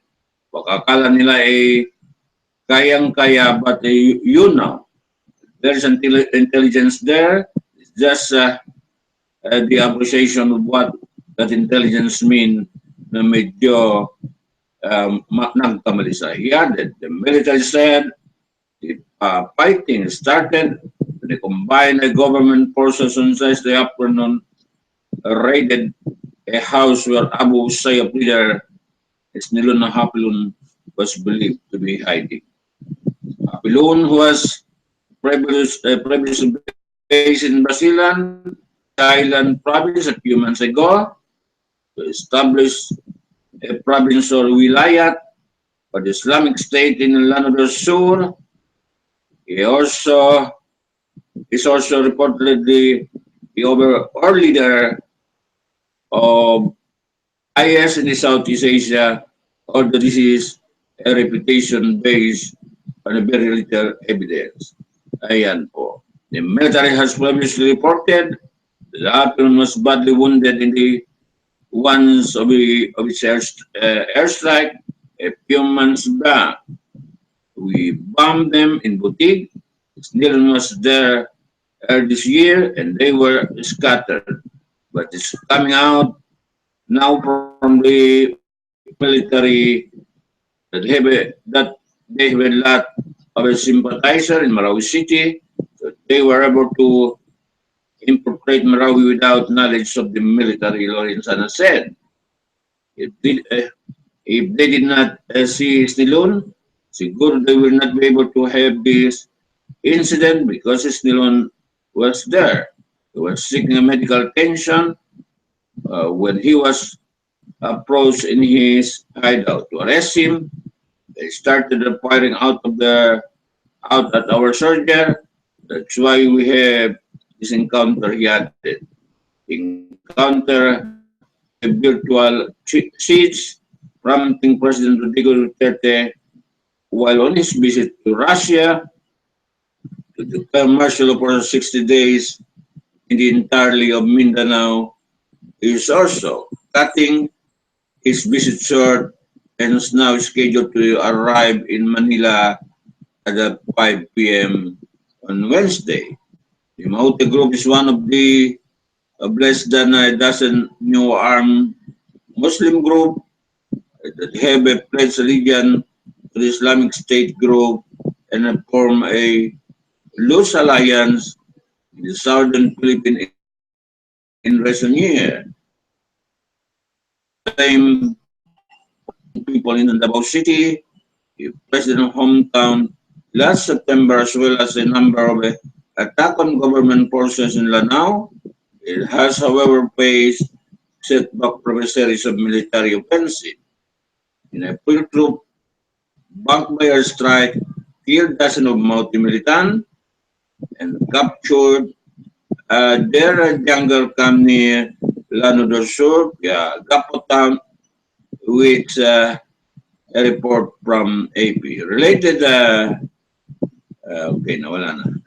Ang orasan natin ay alas 8:02 na malapit na matapos ang programa natin na.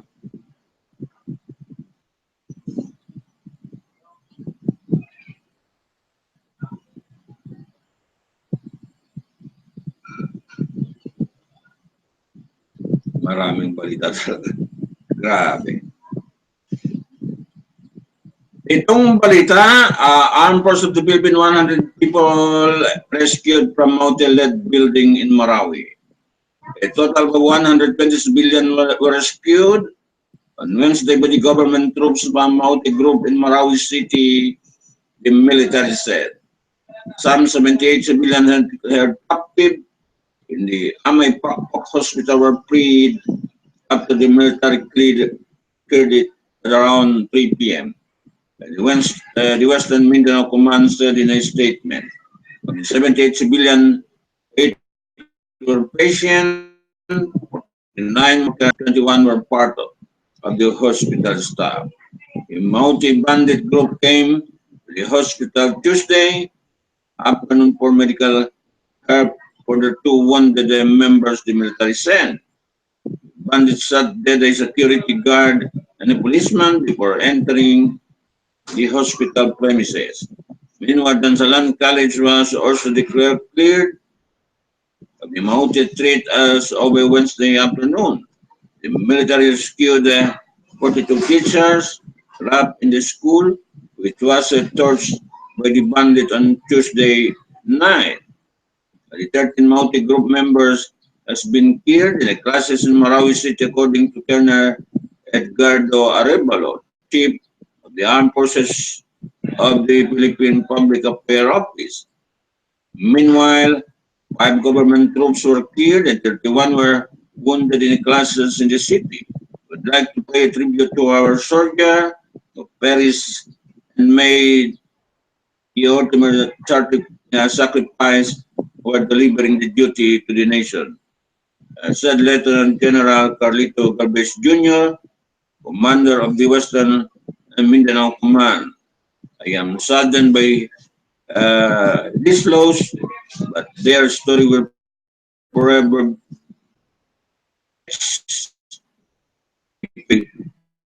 as heroes defended Marawi from the clone of terrorism.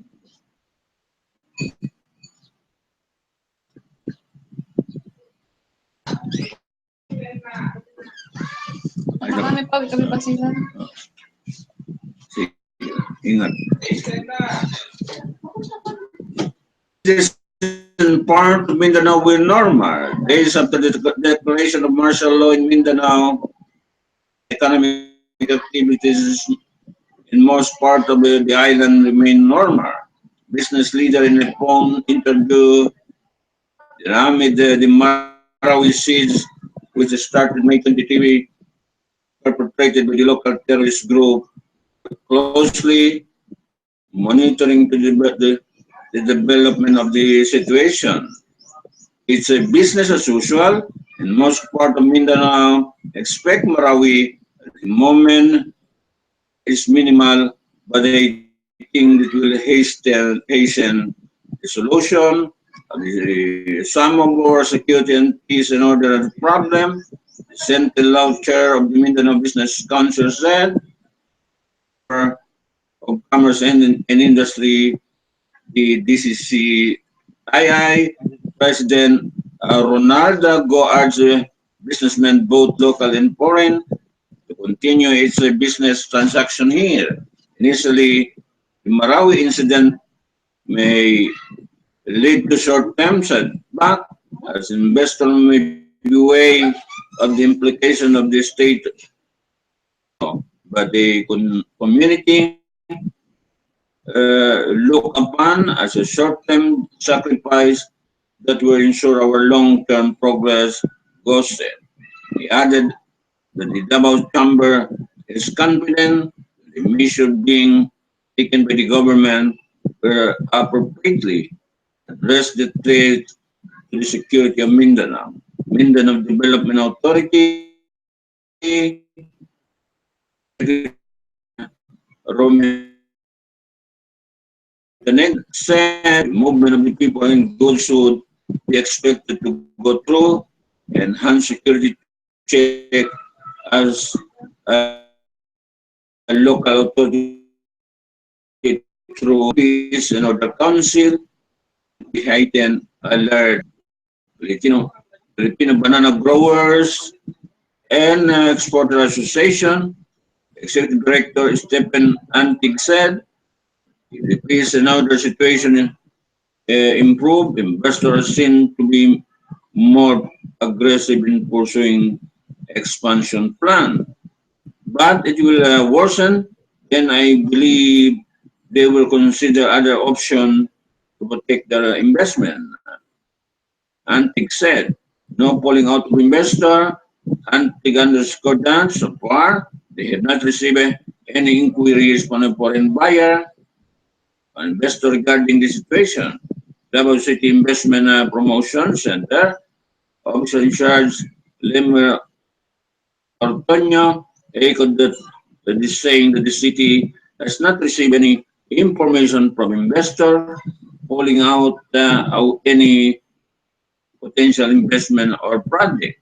Similarly, we received no untoward comment or foreign chamber partners, he said. However, Tonya admitted that they have received postponement of certain activities and visitors supposedly set here. But he was quick to add, such is a normal, especially in the kind of a situation. Tonya emphasized that the city is still open for business. It's just that safety and security is still of a primary concern, he said. Tourism setback, the situation one of the most affected sector is tourism. We have yet to obtain a projected figure reflecting the possible effect of the Marawi incident and martial law, declaration of martial law in Mindanao, a tourism industry, suffice to say a travel advisory and heightened security would weigh in a tourism decision to either postpone or to move ahead. We plan even for trip, Montenegro said. For instance, the Sarangani provincial government announced Wednesday, May 24, to cancel his year staging of the Sarangani Bay Festival, Survey PS, in sympathy to the residents of Marawi City, so action being undertaken by the government. The 2016 festival attracted more than 150,000 foreign and local tourists, pouring millions of revenues for the provincial government. Meanwhile, the tourism operation office head General Rose Texon, in an interview on Wednesday, that they said that the tourism activities in the city are business as usual and urged the tourists and local alike to be prudent in all the activities. We have that the situation won't last long, it will not affect the visit double fund sales and the most anticipated Adayon Festival is said. Ang problema kasi rito kung matagal itong martial law, itong business opportunity, itong mga investment, mga investor, baka alis sa atin po mga kaibigan. So kabuuan, kung hindi masawata itong problema, mas lalong apektado po ang ekonomiya natin. So yan ang dapat pag-isipan po ng magpatupad ito ng martial law po dito sa buong entire Mindanao po mga kaibigan. Pass ng information po, balita. Naku, huwag tayo punta yan sa Pilipinas, martial law pala yan. Yan ang problema kung magkaroon ng mga ganito po mga kaibigan. Kahit magandang purpose, magandang intent. Ang intention natin ay yung anyo naman ng bansa natin ay hindi po kaya yan. Kaya dapat yan, itong mga nagpapatupad mag-suggest ng martial law, isipin nila ng maigi po mga kaibigan. Kung ekonomiya bogsak, balik tayo sa zero, naku, paano na yan mga kaibigan. Una, balita natin. No? Ano bang ibang balita? Maghanap buhay muna.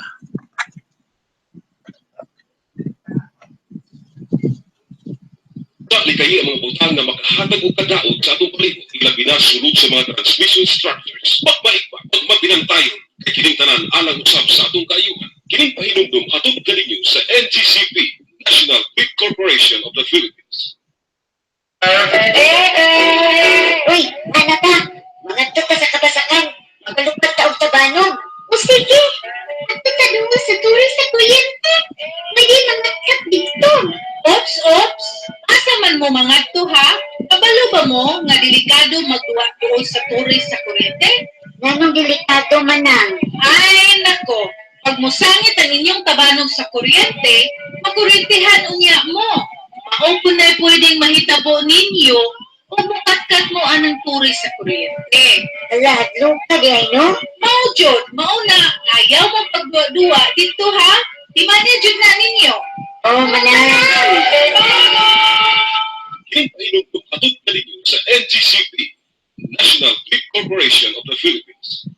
Ligtas na daloy ng elektrisidad at mabilis na serbisyo hatid sa mga kumukonsumo ng kuryente. Ngunit ito'y maaaring matigil, magdulot ng brownout o pagkasawi kung ligtas na dispatch sa mga tore, poste at linya ng kuryente. Sa NGCP sa telepono bilang 02-981-4545. Kung may alam kayong hindi ligtas na gawa ay malapit sa poste ng kuryente. Isang paalala mula sa National Grid Corporation of the Philippines at ng Bantay Baterya.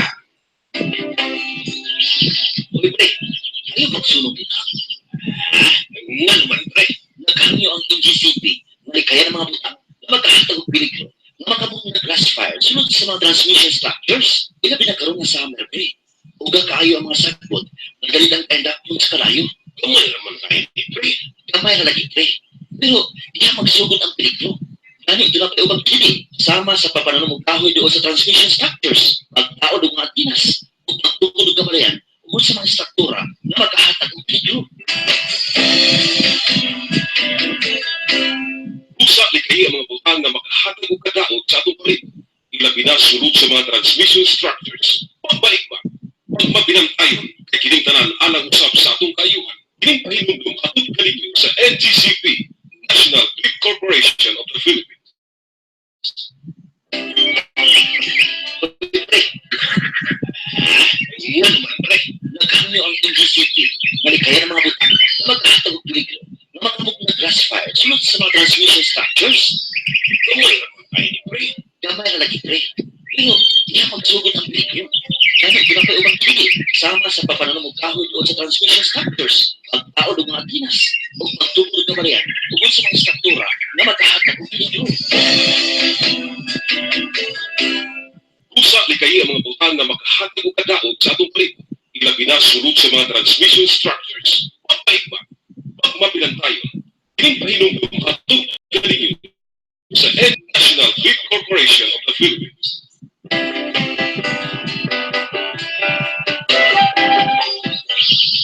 Oy, pre, asa ka ato? Ay, wag mo nila, George. Kung sa mga rito, pre? Tapos mo ilaki, magkukul ba sila o balay? Oo pa. Asa po David, pre? Ingon ni George ka doon man raw sa may transmission structure. Usa? Mga ka na, kukuyo ko nimo. Di ba? Dili, wato ko. Parang may baruan sila nga di na ayaw kinabuhamin. Kung kibautan sa delikado ang ilang kinabuhi, kung sa doon sa transmission structures. Oo ko niya, pre. Anaka, dili na magpugay ang mapugan sila. Usa ni kayo ang mga butang na makahatag o kadaot sa atong palibot, ilabi na sulod sa mga transmission structures. Magbaik pa, magmabinantayon, kay kining tanan alang usab sa atong kaayuhan. Kining pahinumdum hatod kaninyo sa NGCP, National Grid Corporation of the Philippines.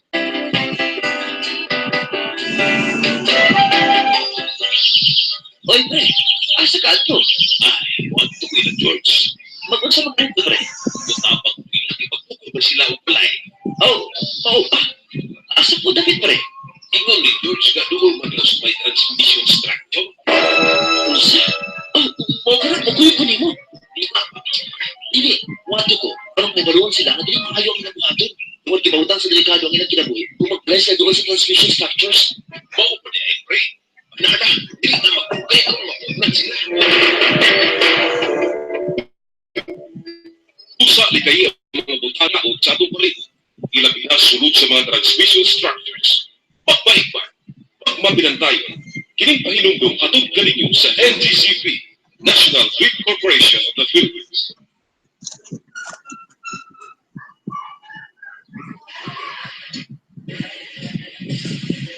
Ang Provincial Station ng Balita at iba pa ay tumatalakay sa may subang kasalukuyan at nakapanahon. Mapapolitika, mapapinyon, mapakomentaryo at balita ang programa ito patas sa lahat. Walang tinigilan, walang tinatampihan, at walang pinapanigan ang programa ito. Ang programa ito ay public service sa kahaminan at trabaho lamang.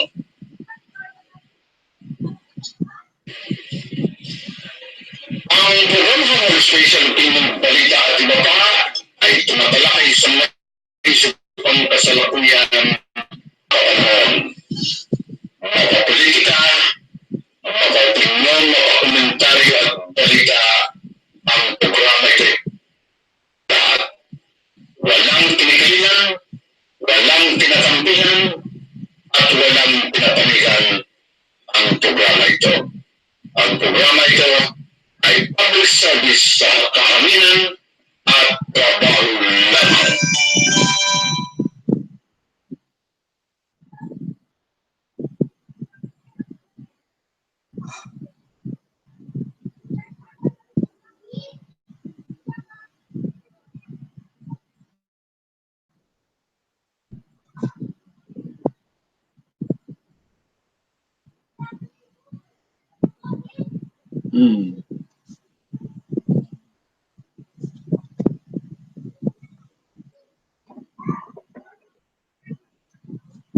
So, meron pa ba tayo balitang lokal? Tingnan natin kung meron bang balitang lokal.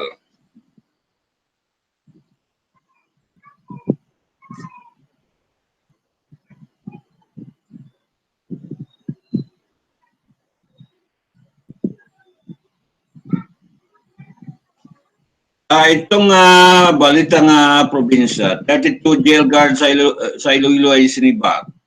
Inahayag kahapon ng Bureau of Jail Management ng Penology na sinibak na ito ang sa pwesto itong 32 jail guards sa ng Iloilo. Ayon sa report, tinanggap ni Dear Director Rapin Petronio Barreto Jr.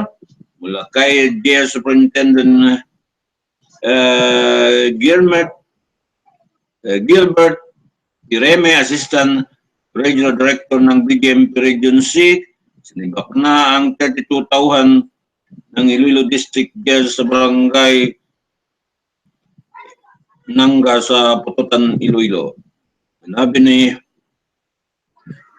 Piremne, ang pagsibak ng 32 jail guard ay may kinalaman sa nasabing talamak na bentahan ng legal droga sa nasabing pitan.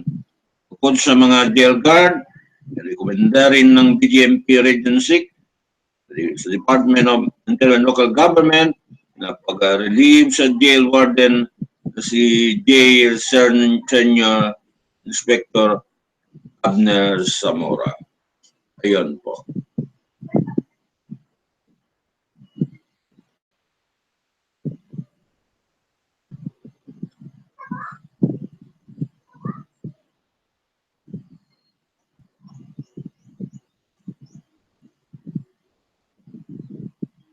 Okay.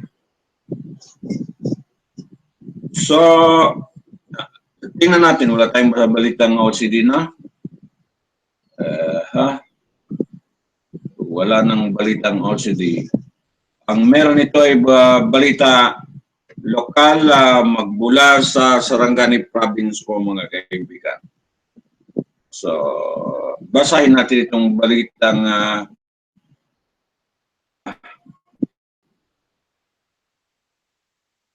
no? Ang balitang Sarangani martial law diliangay kabalakang sa Sarangani. Gisiguro karon ng mga opisyales sa lalawigan sa Sarangani o sa mga kadagkuan sa kapulisan o kasundaluhan nga walay angay kabalakang o dili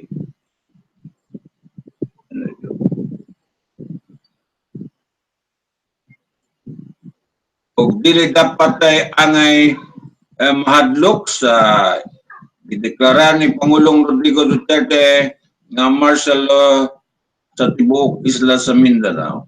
Segun ni Sarangani Governor Steve Salon, ang mga uniform personnel sa Sarangani, ang sukad-sukad na matinumanan sa mandato sa Batakang Balaod o Rule of Law. Okay. Ano yun? Sukad-sukad na the rule of law tungod sa usab matud pa sa maayong relasyon sa ilang hanay ngadto sa mga local official o tibuok kay katauhan maong dili angay mabalaka matud pa.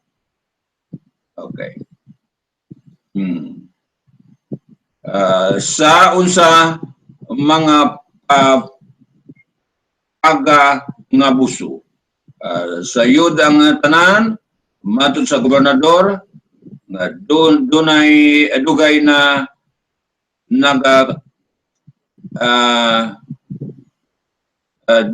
nagkahumpong ang halos tanang sektor mahatag lang ang padayon nga kalinaw ng kalambuan sa Sarangani Province. Rason na nga wala nang naglisod matud pa ang PNP o Armed Forces of the Philippines sa pagpatuman sa kahapsay o kalinaw na matud pa pirming nakasuporta sa kalihukan sa lokal mga panggamhanan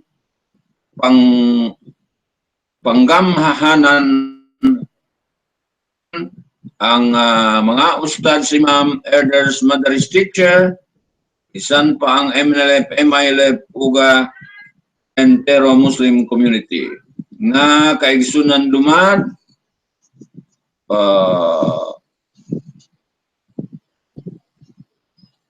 tribo sa Kristiyano o mga nagkadaiyang tribo sa Kristiyano. Normal, may kahadlok nga mabatyakan segon ni Governor Solon apan ng kahadlok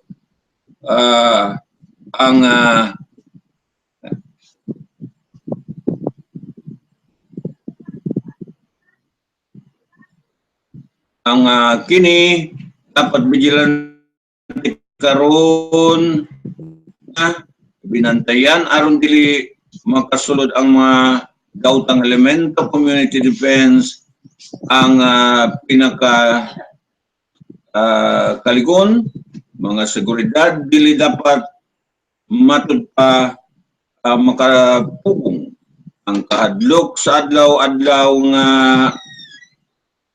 okay.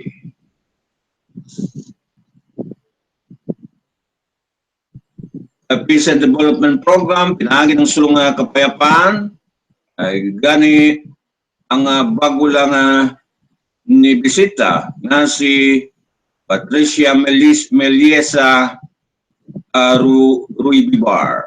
Meliesa, no? Melissa Ruibibar. Ang nangulo sa communication group sa Office of the Presidential Advisor on Peace Process, ilalom ni Secretary Jess Doresa. Ang nagmutya nga ila ng gihimong role model ang Sarangani Province sa Peace Development Community sa Tibok, Pilipinas. Segun nila sa 102nd Brigade Commander in Banyas ug Sarangani PNP Provincial Director Joseph Semiliano. Peaceful ang Sarangani ug dili dapat mahadlok ang mga katawhan ngadto sa kanila sa law enforcement, man lang ang mga checkpoint. Ayan.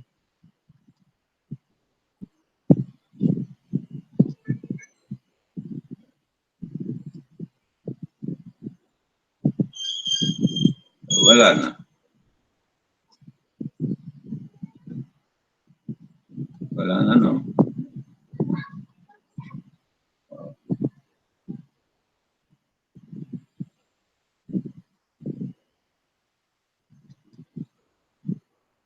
Wala na.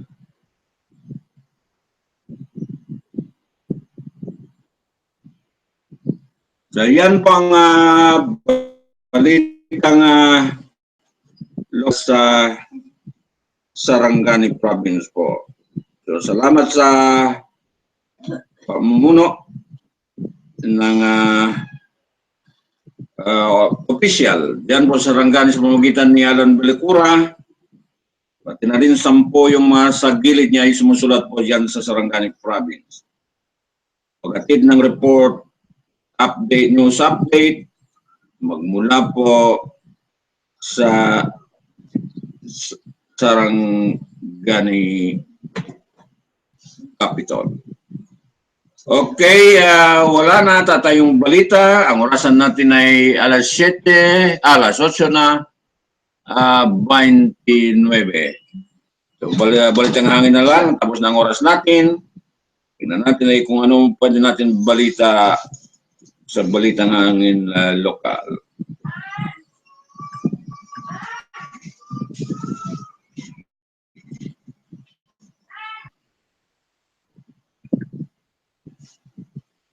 Ang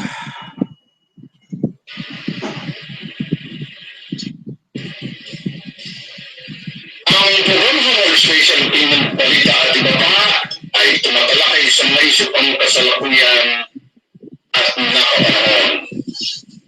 Mapapolitika, mapaopinyon, mapakomentaryo at balita, ang programa ito patas sa lahat. Walang kinikalingan, walang kinakampihan, at walang pinapanigan ang programa ito. Ang programa ito ay public service sa kahaminan lamang.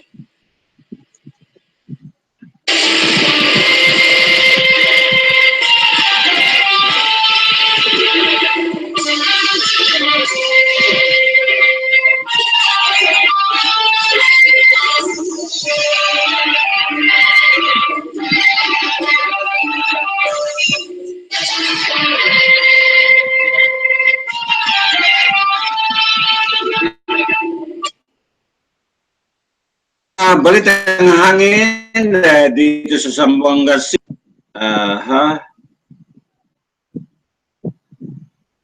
Bakit yun?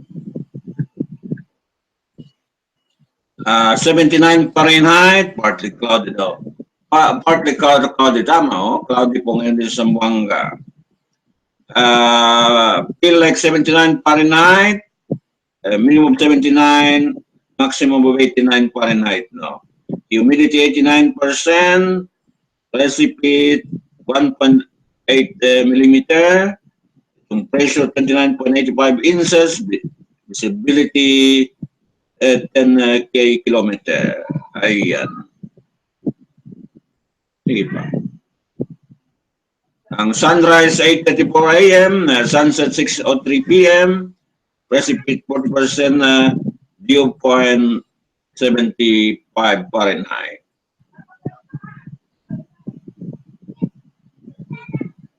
Wind chill 85 Fahrenheit, moonrise 5:50 a.m., moonset 6:37 p.m., humidity 89%. Nabasa ko natin ito. So, wala na tayong balitang hangin. Tapos ang balita sa programa Halo-Halo Special Opinion Balita at iba pa. Partner ng Absdamahan'Slive-Stream News Tv, Beyond Informative News Authority Online. Nalungkot ko lang ay wala tayo sa Facebook. Gumamit na lang tayo ng alternative broadcast system para lang matuloy-tuloy ang programa natin, no? Malungkot ang tayo po mga kaibigan. So, this has been Absdamahan. Maraming salamat sa patuloy ng pagtugaygay ng ating programa nyo ito. So, baka bukas ay pasting na tayo mga kaibigan. Meron na kaya may mga kape-kape na, o kaya suka sa hapang kainan, mga bigas-bigas ay nakatimbak, mga mantika, at iba pang gastusin po sa fasting. Okay. Malungkot lang ako sa Marawi City. Na-crisis ang Marawi City. At saka itong basilan ay dahil po naman ay sa natural o kulisa po mga kaibigan. Paano na kaya yan? Oh, grabe. Hirap talaga ang kabuhayan ng mga kababayan dito sa ARM region. Okay.